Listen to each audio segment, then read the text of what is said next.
This is the Construction Leading Edge podcast from constructionleadingedge.com. My name is Todd DeWalt. It's my job to help construction business owners eliminate chaos and maximize revenue. I've got a good interview for you today with Spencer Padgett.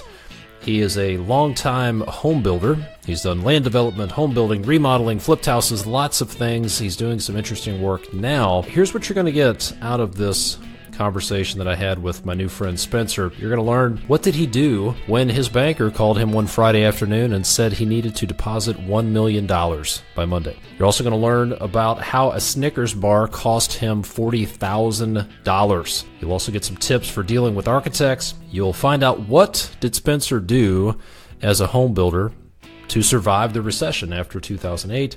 And you'll also pick up some business lessons that he's learned from working with a software company. So this is a great conversation, really good stuff. You're going to get a lot out of this, regardless of what part of the construction industry you're in. We talk about leadership. But before we get into that interview, I've got a few resources I want to make sure and get into your hands. Here we are on the run-up to tax season. And if you're losing sleep about your bookkeeping and losing sleep about dealing with all of those headaches, then I strongly recommend you contact my friends at Apparatus Contractor Services. They take care of bookkeeping, payroll, and financial reporting headaches for small construction business owners. That's all they deal with. That's what they specialize in. They have a workflow. They know what you need to do. They can give you the information you need, and they can probably do it a lot less expensive than you can. If you think, oh man, I can't afford to pay somebody to do my bookkeeping, you need to go listen to episode 79 of the podcast where I talk about 10 activities worth $1,000 an hour. And after you listen to that, you'll realize you can't afford to do your own bookkeeping.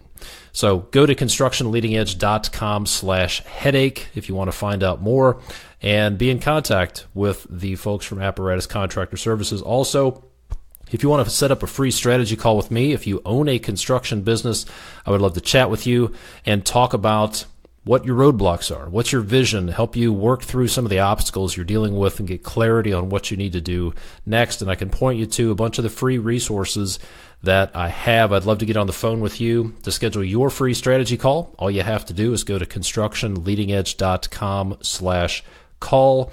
And lastly, one of the best things I can do for you, if you are a construction business owner, is to get you into the Advance Spring 2019. If you're not sure what that is, let me tell you about some of the reasons that you want to go to an event like this. One, if you're a construction business owner, here are 7 reasons that you would want to go to an event like this. 7 things you're going to get out of the Advance. 1, you're going to see the big picture.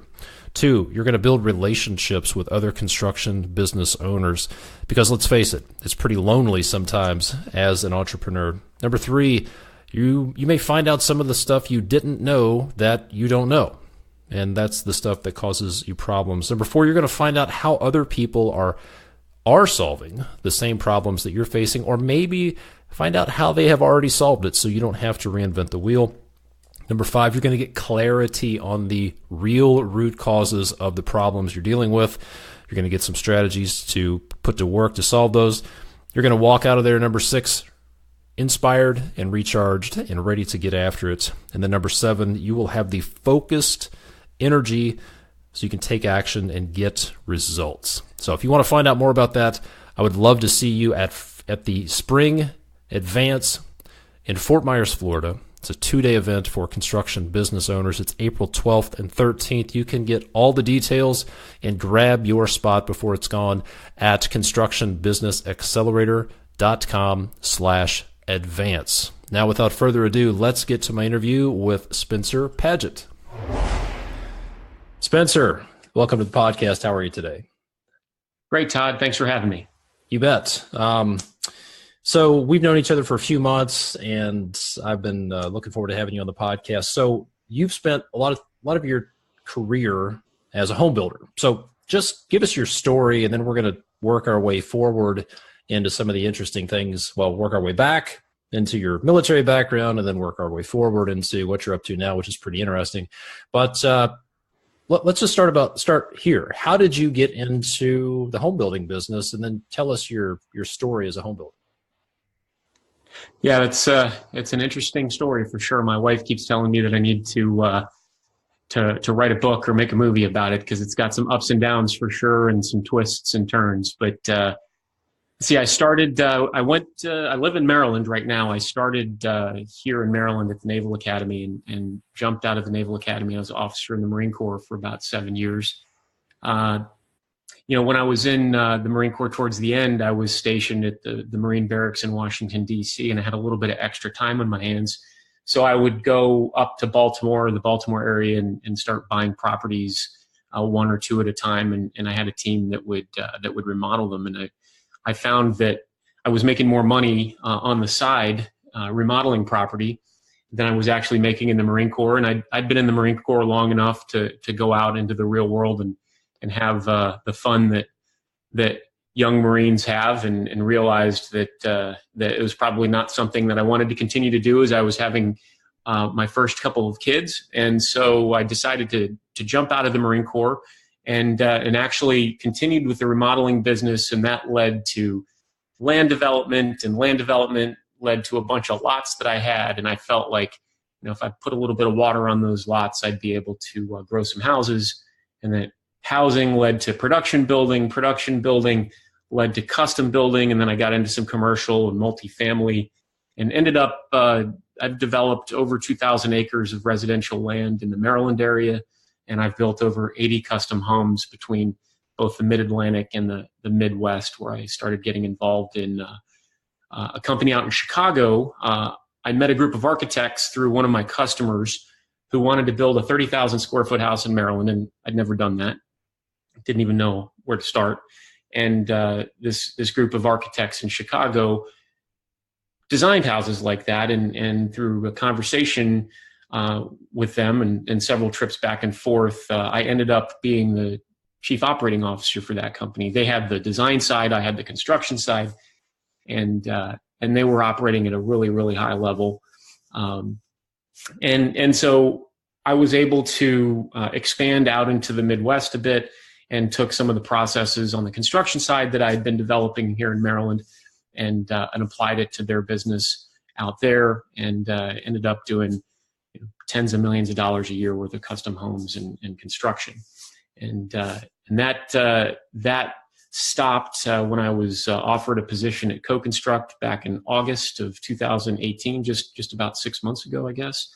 And the rest is history. It's been quite a journey along there. There's a lot of interesting stories, especially with that little downturn that we had, that little blip back in 2008. So that's my background, and brings me here to where I'm at today.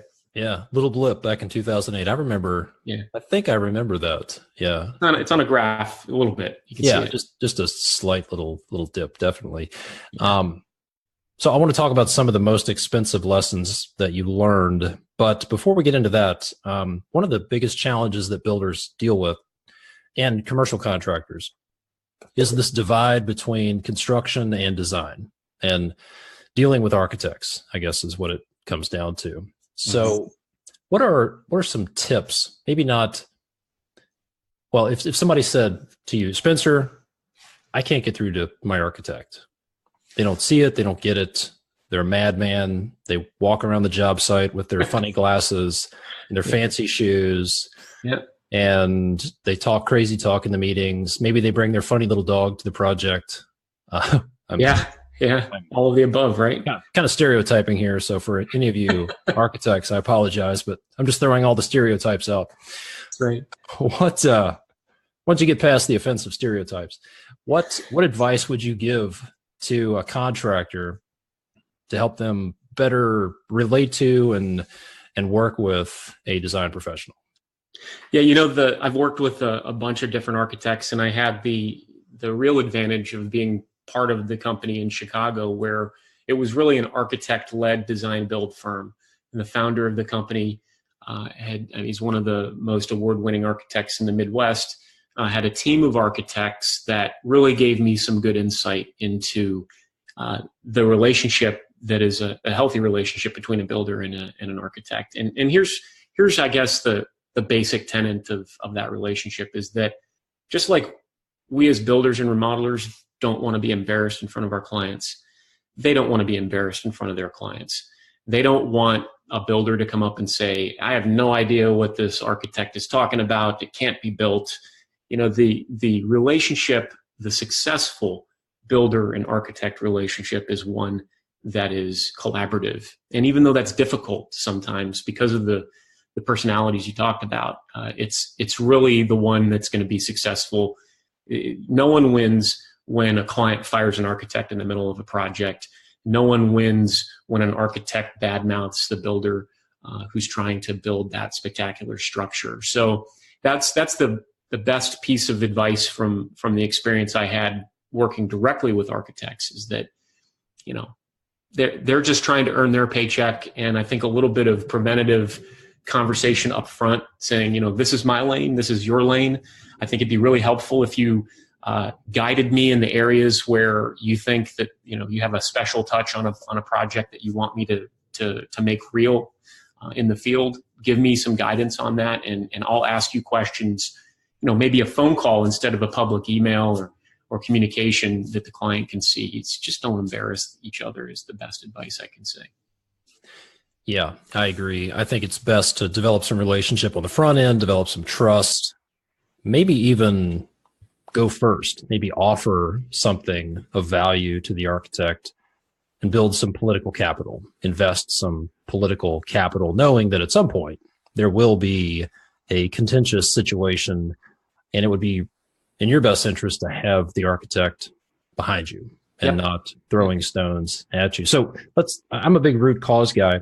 What do you think is at the root of that contention between contractors and architects specifically? Why do we throw stones at architects and stand back and be the auditor looking for mistakes? What do you think's going on there? Any ideas? Well, and I can speak from my own personal experience.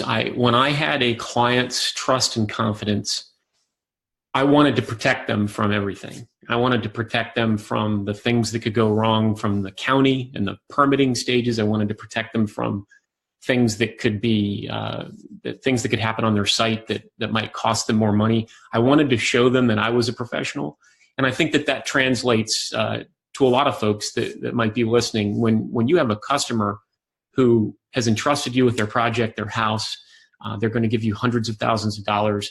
You want to defend them and make sure that the product that you're building is one that you can be fiercely proud of, but one that is going to be beneficial for your customer in every single way. And I often felt like architects were over-designing homes basically to make a monument for themselves. And I still feel that way about some of the architects I've worked with. Not the ones in Chicago. They are absolutely professionals and have the homeowner's best interest in mind. But I have worked with some classic prima donna architects, and they were truly not building a home for the customer. They were building a home for a magazine a year or 2 or 3 years down the road. And I think that's where a lot of that consternation comes from on the builder side. Yeah, no, that's a good point. And I've run into the same thing, even on the commercial side, where I could get the sense that the architect was trying to win a design competition with their design. I remember one meeting I was in, this was a hospital addition, about a couple $1 million emergency department addition, a very simple box added on to a 40 or 50-year-old building with this elaborate wing-shaped overhang structure. And we had a conversation with the architect and said, John was his name, John, we have a budget and we need to trim the budget. And he literally threw his hands up in the air and said, well, we might as well not build it at all. So that's great. And I think there are different situations for the guys on the commercial side, dealing with civil engineers, mechanical, electrical, plumbing engineers as well. Not so much that they're trying to win design competitions, but in many cases, they're just overloaded like everybody else. Yep. And it goes a long way just to try to help out, prevent problems, point out something that's coming that might punch them in the face, and gain trust. So that's good advice. So I'm guessing, other than that little dip you went through back in 2008, there were probably a few expensive lessons that you've learned. So what are a couple of the most educational i.e. expensive lessons that you've learned in the construction business? Yeah. It's a long list. So let me go through the encyclopedia. Wow. I would say that overarching most expensive lesson that I've learned is that not everything always works out. And that's a big picture statement. But, when I got out of the Marine Corps, I was a security force company commander. These were the top notch Marines in Washington, D.C., guarding some pretty amazing places. And if they had told me that the sky was green, I wouldn't even look out the window. I'd just say, that's weird, and I came from an environment where everything was as it should be. Everything was true, to an environment in the remodeling and development and construction space where rarely was something absolutely true. And I put together spreadsheets and pro formas that were fantastic in the returns that they showed, and made some significant, multi-million-dollar investments, with partners and banks and multi-tiered, things that, projects. And it didn't occur to me that the spreadsheets that I put together actually wouldn't work. And that was a pretty stark realization, around the 2007, 2008, 2009 timeframe, when things started to disassemble in the market. A significant lesson for me. And it certainly humbled me.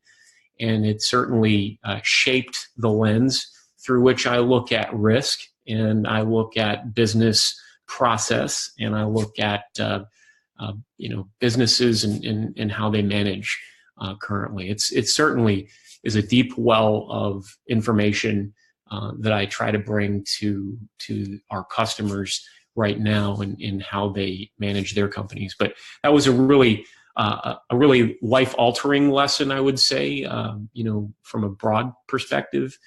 Specific experiences. I've had a Snickers bar cost me $40,000.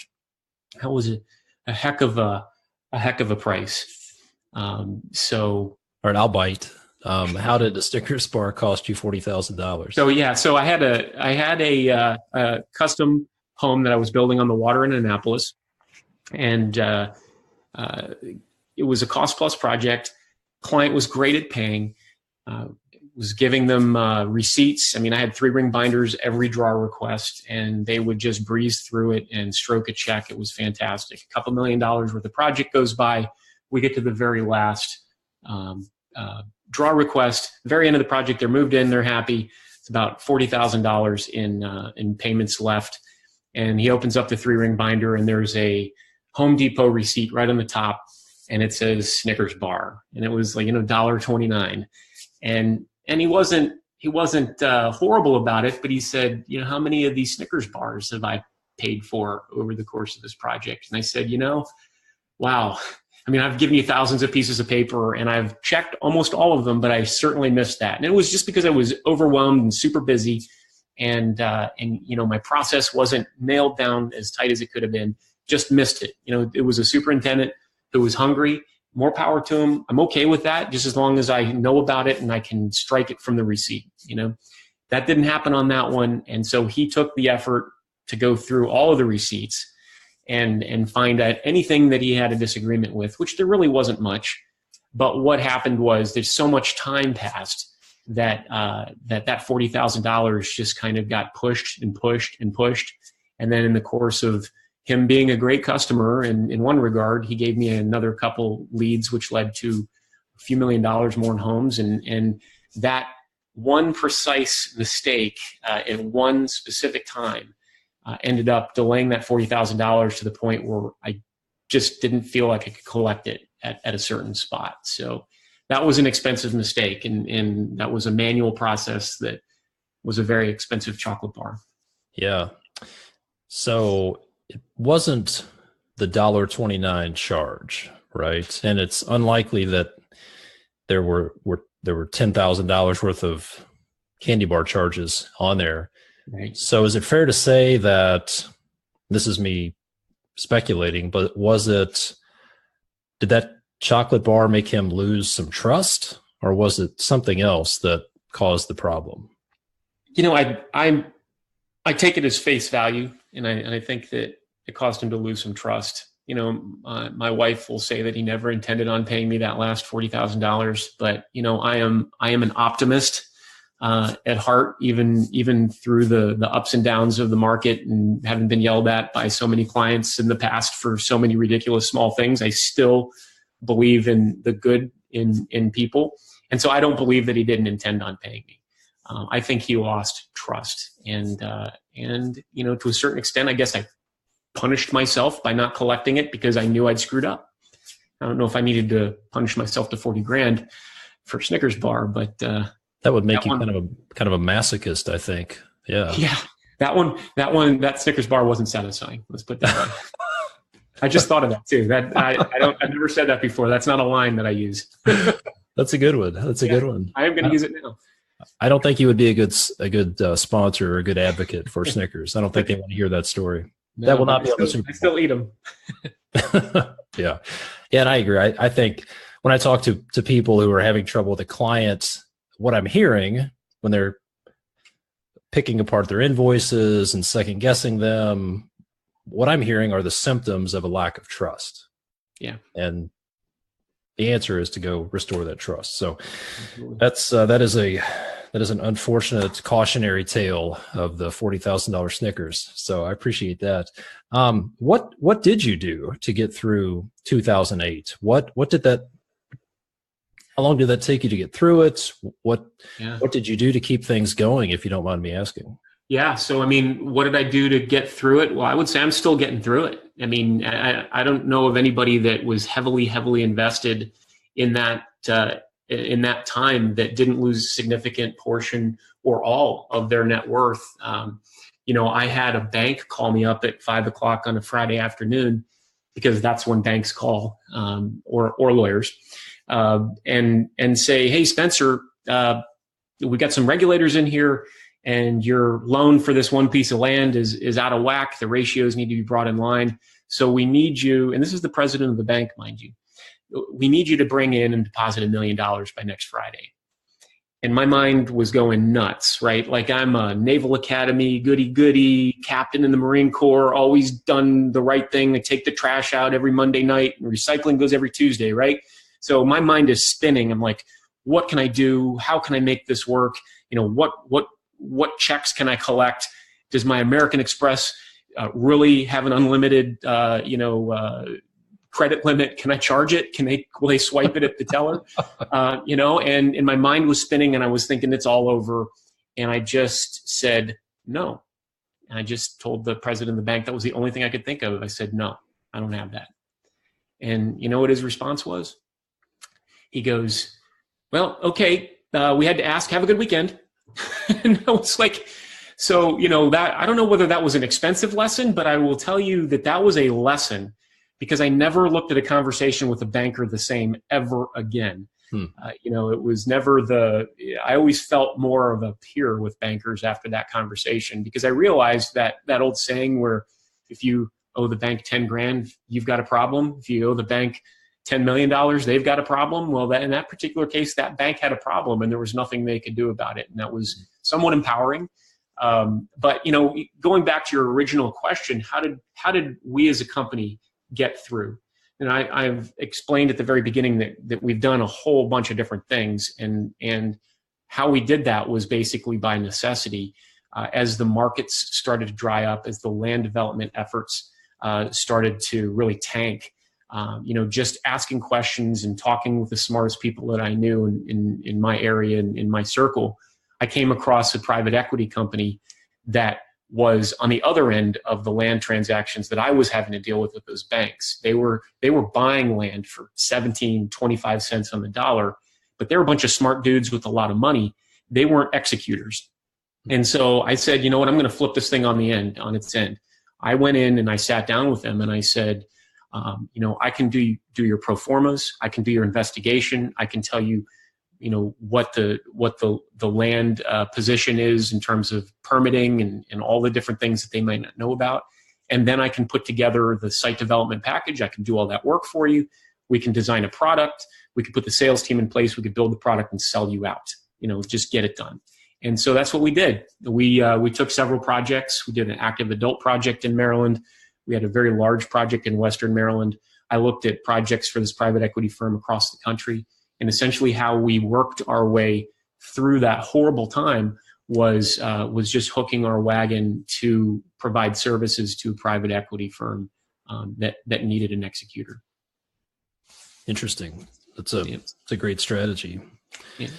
Yeah, and I've also had a few phone calls from bank presidents related to bank examiners being in their office as well, and that causes a special type of anxiety. Yeah, very special, very special, very special release of cortisol and tunnel vision and sweaty palms. And before 2008, I had never had one cup of coffee. Spent a lot of time on Navy ships, and I never had a sip of bourbon. And man, I love coffee and bourbon now. I would say I'm the same way. Yeah. Okay, let's talk about leadership. What are some leadership lessons? Let's talk specifically about going through the recession of 2008. That's a bit of a leadership crucible. What are some leadership lessons you picked up through that have been helpful to you since then? Yeah, before then, before the downturn, I was very focused on business growth and putting together deals and putting together people and resources to make projects happen. And I will tell you that I was not sensitive to the people around me in my company. And when the downturn happened and people were reading about businesses going out and people getting fired, I saw fear in the eyes of my employees, and I felt it too. And so I became, I guess, more sensitive, but I think the better term is I just became more empathetic. I became a more empathetic leader because I was scared out of my mind, and I knew that my bookkeeper sitting right outside my door was even more scared because she didn't know the things that I knew about certain things that might save us, right? And so the biggest leadership lesson I took was to really, just focus less on the mission and the product, but to focus more on the people and really treat them like human beings and individuals.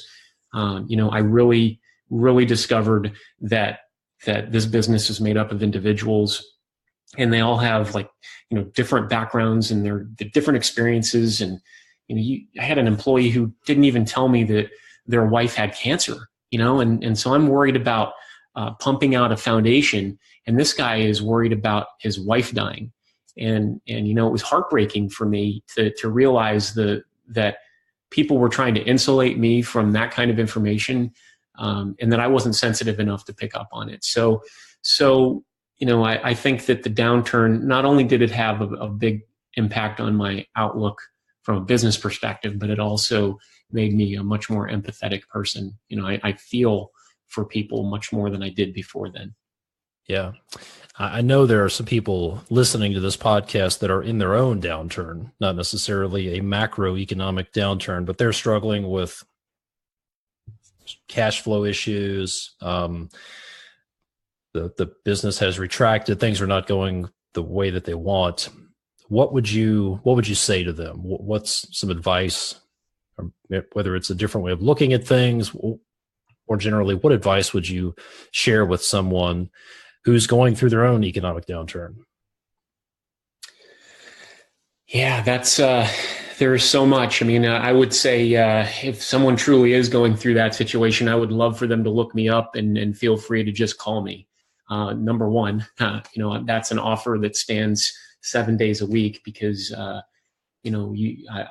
been to that ledge and peered over and had to hold on, and it's not a great spot. And it seems like just a dark abyss when you're looking at it and you wonder how you're going to get through it.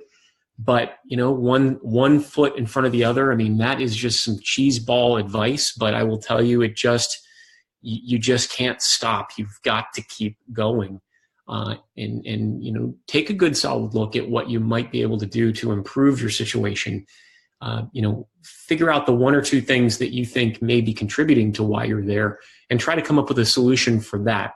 But if you were to look at your whole situation and just throw up your hands and say, I can't do it, you're not really helping yourself. So try to break it down into the individual components. And then it's that thing about eating the elephant, right? One bite at a time. And I remember in some of the darkest days of 2008, my wife sat on the couch, and I was pacing the floors trying to figure out, $90,000 in, $45,000 out. How are we going to do this? This bank's calling. This trade partner needs this much money by Friday. Is this client going to pay me? Just a tornado of numbers spinning. And my wife just said, listen, let's break it down. We're going to pay our car insurance. Okay, got it. We're going to pay our mortgage because we got to have a place to live. Got it. We need milk. Let's go buy that. And so she was able to really break it down into the fundamental, where I had this crazy mind going of the big picture. She was able to just one step at a time. And, buying milk led to figuring other things out, which led to figuring out the bigger picture things. And it was, instead of starting with the small rocks, it was really starting with the big rocks. It was starting with the small rocks and working to the bigger picture. And that's, Todd, you hit on a nerve here, because if you have a listener out there that's struggling, please get them in touch with me. I've lived it, and I can tell you that it's a tough journey, but the light is there, and it's like any other bad experience in life. It really is that fire, that heat that forges the steel that makes you stronger. That's where you learn, is when you're not in a good spot. You don't learn when you're out in your boat fishing. You just don't. You learn when you're staring at your boat and wondering if you're ever going to be able to get on it again, and figuring out how to dig yourself out. So that's my rabbit hole for that question. Yeah, no, that's good advice. And I agree. It's really hard to see some good coming out of it, but I can tell you, I learned lessons going through that situation in my business that I can see those things coming a mile away now. You bet. There is no way they're ever going to happen again. I've been around that mountain a few times. Yep. And I can see the leading indicators. I learned what my tendencies are, the things that I tended to avoid and procrastinate. And after going through that kind of pain and discomfort, any discomfort I had with dealing with confronting issues or whatever it might be, that's long gone. Yeah. And that's what makes you powerful with what you're doing right now. And it gives you so much value in the lessons that you're teaching. Yeah, I appreciate that. So anybody that is thinking that they're going through a hopeless situation, I would encourage you to go look up the story of Admiral James Stockdale. I won't go into it here. I think I talked about it on a previous podcast, but go to Wikipedia, James Stockdale. You'll see an interesting story, and you'll find out what he said about the most difficult time that probably eclipses by far anything that Spencer, you and I ever dealt with. So let's talk about your experience in the military. How has your military experience helped you as a business leader? That's it was interesting. When I was transitioning out of the Marine Corps, I had no idea how the things that I had done in the Marine Corps were going to translate into the business world. And now looking back, it's so clear.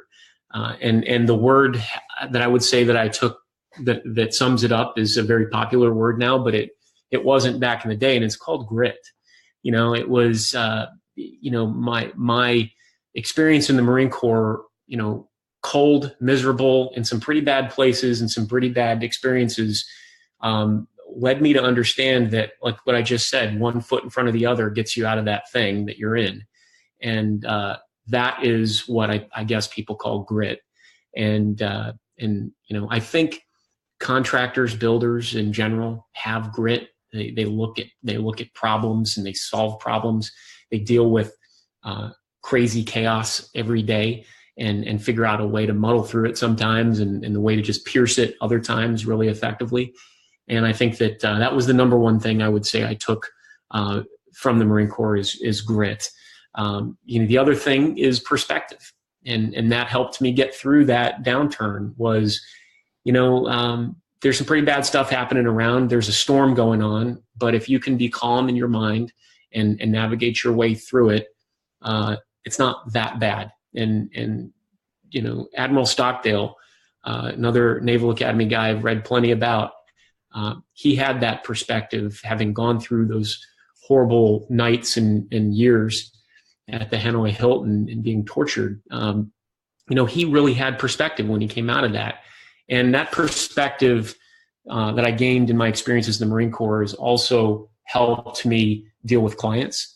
Clients that are absolutely off their rocker because they're missing their handball class, because you have to make a tile selection. It's sometimes you can just put your hand on someone's shoulder or just do the same thing verbally and say, hey, let's think about this real quick. You're building the tile, the lighting fixtures that you're deciding on right now are going to be the ones hanging above your dining room table for the next 25 years while you have the next 25 Thanksgivings. So let's keep this in perspective. This is not a job for you. This should be a pleasure.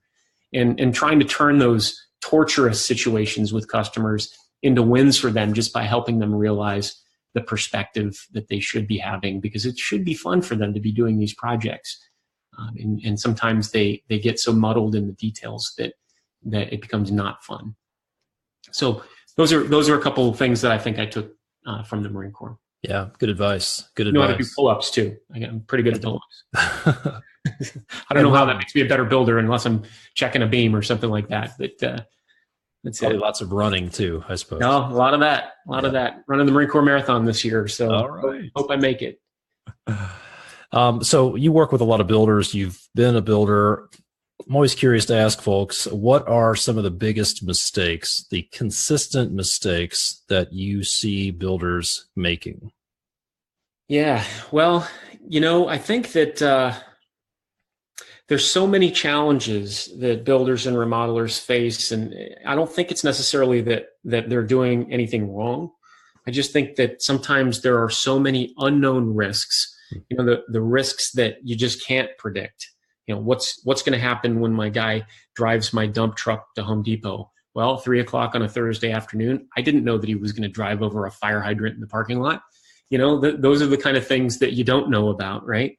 And I think that those are the things that make contractors who they are. They're able to work through those risks. And I don't think that they're necessarily making mistakes, but I think that if I could suggest one thing, it's that instead of focusing on telling homeowners how they're going to build their house, that their framer has a tighter cut on their lumber, their carpenter has an almost imperceptible scarf joint or something like that, that they could focus on the outcomes that their customers are trying to achieve in building their home. The customer's worried about a few things right off the bat that they want addressed. Oftentimes they don't care about the framing quality, but what they're interested in is, is someone going to be there to monitor my budget, or do I have control of my budget? Is someone taking care of the schedule because I've got family coming in from Europe for Thanksgiving and I need to be in that kitchen by Thanksgiving, or I need to have that house done by Christmas, right? And then they're gonna want to know that someone's also there helping to shepherd them through the process, and someone's taking care of the details for them. And the thing that I would say is maybe not a mistake, but just something that we do naturally, is we focus on the quality of a certain thing instead of focusing on the outcome that our customers are looking to us to achieve. So that's really what I would say. Yeah, and that's great advice, because this also applies when it comes to selling as well. And I think there's a fundamental disconnect between the way builders and remodelers and all contractors sell and the way our customers buy.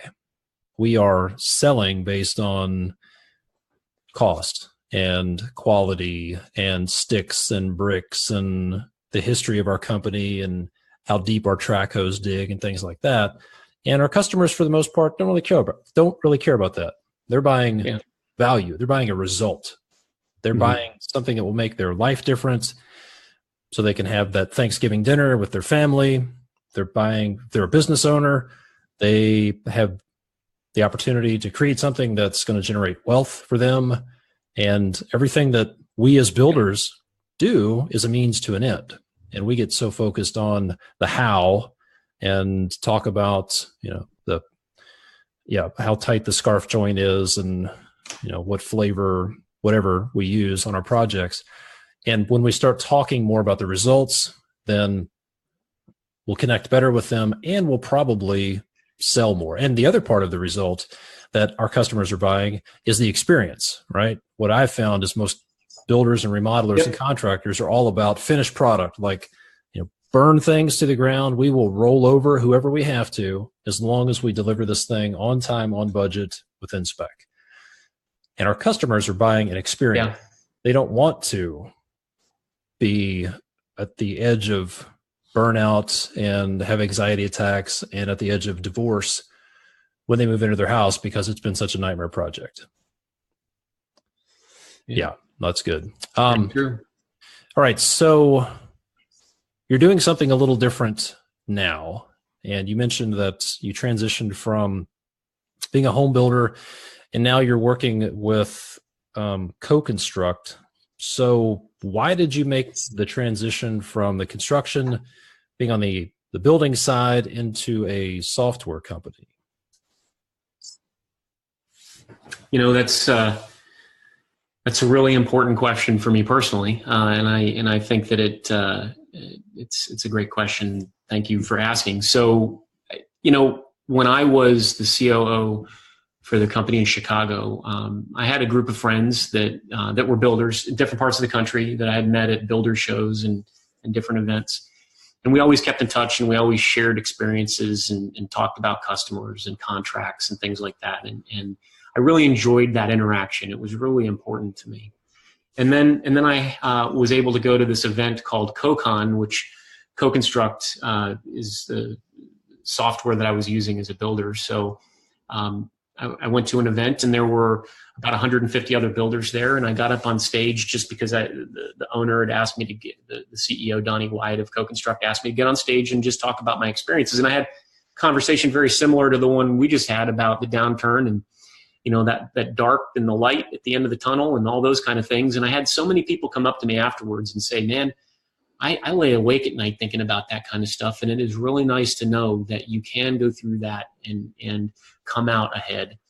And that really resonated with me. And I kept in touch with a lot of the folks from CoCon.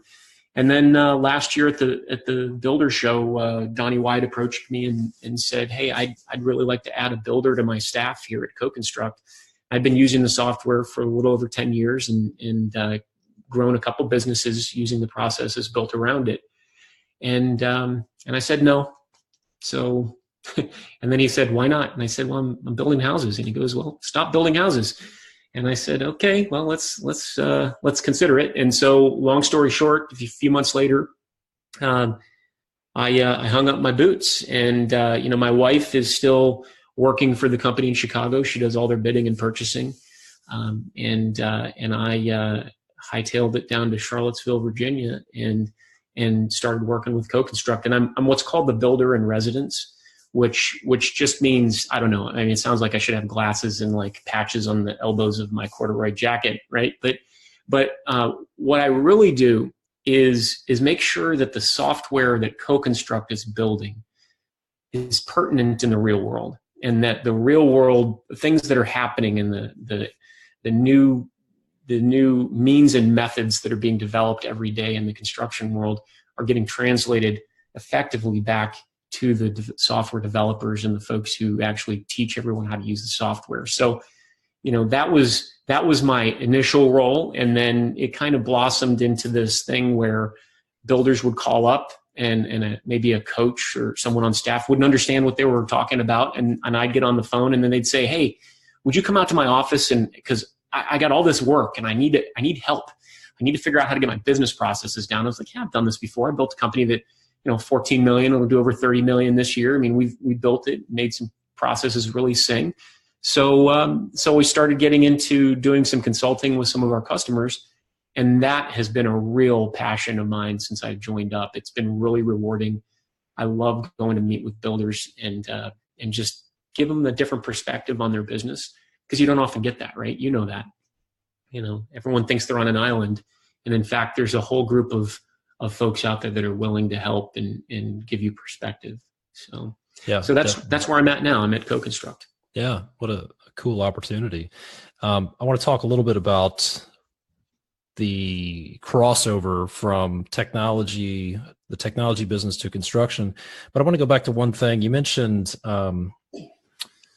that you had developed some relationships with other builders, and you also mentioned that people feel like they're on an island. And that's very similar. One of the most common things I hear from construction business owners is, I'm lonely, or I don't have anybody to talk to, or the only people who know what I'm dealing with are my competitors, and I can't talk to them. I can't talk to my employees. I can't talk to my spouse. And they do feel like they're the only one who's ever faced this thing. So how important is it to be in a group, some sort of network, some sort of relationship with other builders? Is it important? And if so, what are some of the maybe not so apparent benefits to a business owner for that? I think it's the most important thing. I really do. I mean, it is truly transformative when you are part of the right group. And, it truly is I call it the lonely box on the org chart. When you occupy that chart where you have your signatures on all the documents, and you kind of, the buck stops with you, literally. It's not often a fun place to be, right? And you always think, boy, am I making the right decision? Am I making the right choice? Should I hire this person? What's the market doing? Boy, I just don't know where I'm going. And you constantly second guess the decisions that you make. And I found that when I was part of a small business owners group, I was able to bounce those ideas off of people. Some of them were in different businesses, but others were actually in the trades as well. And it was a whole different perspective, and they kept me in check. They were accountability partners. They were a wealth of ideas. They were really the nudge that I needed to make some of the more strategic, big picture decisions that I made in my career. And I can't emphasize it enough. You are not an island. I mean, I have done nothing that 10,000 other builders haven't done or aren't doing right now as we speak. There's nothing new going on. I mean, literally, you think you've got the badass spreadsheet of the world. It's not. Someone else has got a better one, and you only achieve that level of what I would say is peace in the decisions you make if you can ask someone else and get an idea of if I directionally, am I even going in the right direction, for lack of a better term. Yeah, no, that's good. And I think, early in my career, I devalued relationships. I was a results guy.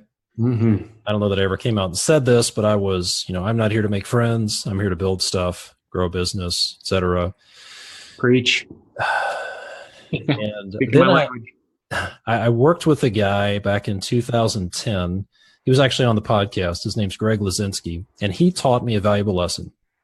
He was a longtime construction guy, engineering degree, but he taught me the value of relationships. And since working with Greg Lazinski, I have realized that maybe the most important thing that we do in this thing called business is build relationships, because buildings will crumble and burn down and be torn down.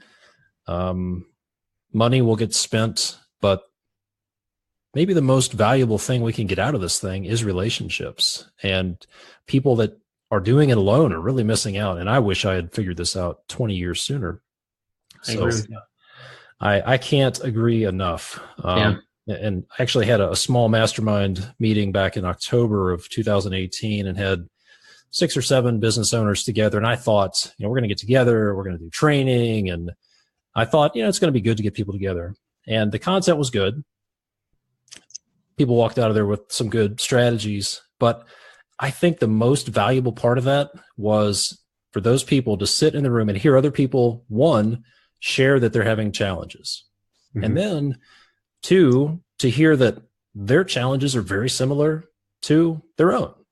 And to know that this guy who's doing 10x what I am is having very similar challenges to me. So it gives encouragement and hope to people. And then there's the long-term relationships. There are people who connected 6 months ago and they're still talking. Yep. And those long-term relationships are great. So I appreciate that. So let's talk about what you've learned after spending a few months in a technology company. What are some ways that a technology company operates, or the way they think, that are different, maybe beneficial, or that would cross over and be applicable to the construction industry, if that makes sense? Yeah, absolutely. So, it's certainly different being in the tech world than being in home building, and I'm going to tell you, it's a lot less stressful. it's a lot less stressful, and they actually issue you a hoodie. I'm not kidding. When I showed up on day number one, there was fart putty on my desk, which, don't ask, I've got 4 boys, I knew what it was. Fart putty and a hoodie on my desk. So it was really, I knew I wasn't in Kansas anymore, as they say. But what have I learned? I've learned a lot. I used to think, well, I log into this piece of software and it's always kind of the same, and every once in a while something new comes out or the font looks different. And when I walked in the door, there's 100 people at CoConstruct. I'm like, my goodness, what do they do? How do they keep 100 people employed running this piece of static software? And it's anything but static. And how I've learned that you keep a piece of complex software growing and running is by experimenting. And that was something that I wasn't used to doing as a home builder. You don't experiment. You're not like, hey, I'm gonna try to use glass beams instead of glulam, or maybe that'll work. I saw this at the builder show. So experimentation was something that was new to me. And they like to test their ideas before going all in. They have a hypothesis and they say, hey, if we do 1, 2, and 3, we think that we're going to get this result. And instead of just saying, well, let's go do 1, 2, and 3, they say, let's take a portion of our customer base and let's do 1, 2, and 3 with them, and then let's measure the result. And so, that was an eye-opener to me. And then I started experimenting, and then I learned another lesson from them, and it was, don't fall in love with your ideas, because the data doesn't lie. And I often been accused of thinking I was the smartest guy in the room, and maybe some of that still sticks around. And I'm like, I've got the solution. I'm a builder. I know how to do this. And you realize that, like only 3% of the people actually use what your idea is. And so very humbling again, but I would just say, experimentation, test your ideas, especially if it's something like marketing, or you roll out a new method for engaging your customers, or a new process. Test it on one client, test it on, maybe one newspaper, or who uses a newspaper anymore? What am I saying? Test it in one website, and then just see what the results are. And I think that was the biggest thing that I learned from the technology folks. And that would be it, I guess. Yeah, that's good advice. Yeah, that's what I advise my folks, is come up with a process. Don't just take all the puzzle pieces that are your business and just throw them in the air and try to change everything. Let's tweak a little bit at a time, and then figure out a process, and then try it with one of your project managers or one of your foremen. Get some real feedback.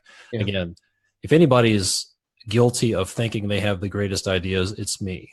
And I don't think I am. I'm pretty confident. I know that my ideas. It's all of us, right? It's all of us. Yeah. And it's a great place to live, where all of your ideas are great until you get punched in the face by reality. Yep. And then realize you spent tens of thousands of dollars and months working on something that was a waste of time. So yeah, that is great advice. Yep. Experiment incrementally and iterate. Good stuff. Those are the big words. You're right. That's a better way of saying it. So. Yeah, take a little bit. A good analogy I heard somewhere was, imagine that you're on a ship and you have this is a really old analogy, but imagine you have cannons on your ship and you need to gauge the distance of another enemy ship that's coming at you. And this probably applies to you. You're an old Navy guy, Naval Academy guy, right? So yeah. you have a certain amount of gunpowder, and you can either fire your cannon once and hope you make it, hope you hit it, or the better strategy would be use a little bit of gunpowder, fire a few rifle shots to get the range, then take the big shot. So yeah, that's good advice. I'll steal that one. I didn't come up with it, but I'll steal with it. I'll take it. So you've got an audience of construction business owners and leaders and people who are out to take over or change the world, depending on how ambitious they feel on a particular day. What would you say to them? What's some advice you would give them? You could give a 2-minute talk to this group of people. What would you say to them? Well, I'd say, as business owners, we deal with a lot of complex issues and a lot of chaotic. We have a lot of chaotic days, and if there's one thing that I would try to impart is try to simplify your business process as much as possible and try to reduce the amount of chaos that you have in your lives so that you can focus on the big directional things that you want to achieve with your business.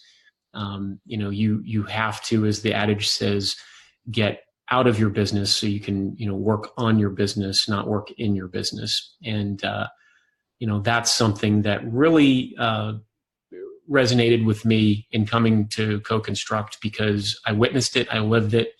It's a mission that CoConstruct has, is to reduce the chaos in business owners' lives and to improve the building experience for everybody involved in the process, from the business owner to the employees to the actual customers.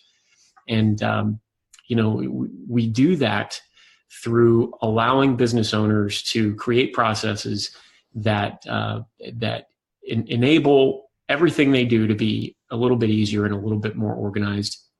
And we're really, really strong in financials. We help, because ultimately we're doing this so that we can make a living and be profitable. And it really allows business owners to organize budgets, organize proposals, do them quickly, understand exactly where you're at in the course of your project in terms of financials and profitability without doing any double entry. Can't tell you how many times I've had to cut and paste from one spreadsheet to another and then into QuickBooks. And one of the things that really enabled us to 10x our efficiency was only entering information once. And that's one of the strongest pieces of CoConstruct's capabilities that hooked me at the very beginning. The other thing is, communicate well with everybody. Communication is the backbone of a successful project. And it's something that CoConstruct has put together a way of being able to communicate project details to customers, to trade partners, to suppliers, to everybody on your internal builder team, all from one spot in one location, with pretty amazing audit trails and the ability to get to that information very quickly. And then, I would say, figure out if you're out there, running a business right now and you have something that's keeping you up at night and there's something that you want to do better or you think you can improve in your business, do that one thing first. And like we were talking about earlier, there's a broad breadth of things that you could focus on, but there's one thing, maybe two things, that would be significantly impactful on your life as a business owner, and go attack that one or two things and get that victory and then move on to the next things. And so those are, if I had 2 minutes, it's probably longer than 2 minutes, but that's the advice that I would give. Yeah. And of course I would say do all of that through CoConstruct. But that's my little pitch. Excellent. Good stuff. Yeah, I would say if you're having a problem, go look for a solution. Mm-hmm. We live in a day and age when there is no shortage of solutions, and chances are you can find the problem. Here's what I'll say: the complexity and the pain that you're dealing with from your problem are not necessarily directly proportional to the cost or the availability of the solution. Mm-hmm. That's a really great way to put it. No, that's a great way to put it. Yeah. Yeah. So just because it hurts really bad doesn't mean it's going to hurt really bad to find a solution. And could be just go look for a solution. Google the problem you're having and start looking for that. And I think that's as much of a mindset as anything. So there probably is a solution out there. Yeah. And the thing we were talking about empathy earlier, right? And I talk often with the coaches at CoConstruct about this, that when someone calls us, you have to listen with empathy, because they are calling because they are feeling the pain or they have a problem that they want to solve. And so our job is to help put words to that feeling or that problem, and then put a solution in place and a roadmap to get to that solution. So that's absolutely correct in what you said. Go look for it, and you'll find it. Yeah. Good deal. Well, if people want to connect with you, find out more about what you're up to, where should they go? Just go to CoConstruct's website. You can just type in www.coconstruct.com. And if you want to reach out to me directly, you can find me on LinkedIn or Facebook, Spencer Padgett, with CoConstruct. Good stuff. Spencer, great conversation. Thanks for taking the time to be on here, man. No problem. I look forward to talking with you in the near future. There you go. Make sure and check out the work that Spencer and his team are doing over at CoConstruct. Reach out and contact Spencer. He's a good guy. And make sure, if you're interested in the advance, grab your spot before the price goes up and before all the spots are gone. It is selling out pretty quickly. You can grab your spot at constructionbusinessaccelerator.com/advance, and you will be in the room with a bunch of other construction business owners working on your business, doing all of those things we talked about earlier. And make sure and schedule your free call with me if you're a construction business owner at constructionleadingedge.com/call. If you want to offload those bookkeeping headaches like so many people do, make sure and see what the apparatus contractor services team can do for you. And you can learn more at constructionleadingedge.com/headache. As always, thanks for listening. I appreciate the ratings and the reviews and the emails and connecting with me on Facebook and LinkedIn. But if you could take a minute to leave a rating and or a review, that would be amazing. It helps get the word out there to the rest of the folks. And if you could share this podcast with one or two people who you think might get something out of it, that would be great too. Thanks for listening. My name's Todd DeWalt from Construction Leading Edge. I'll see you next time.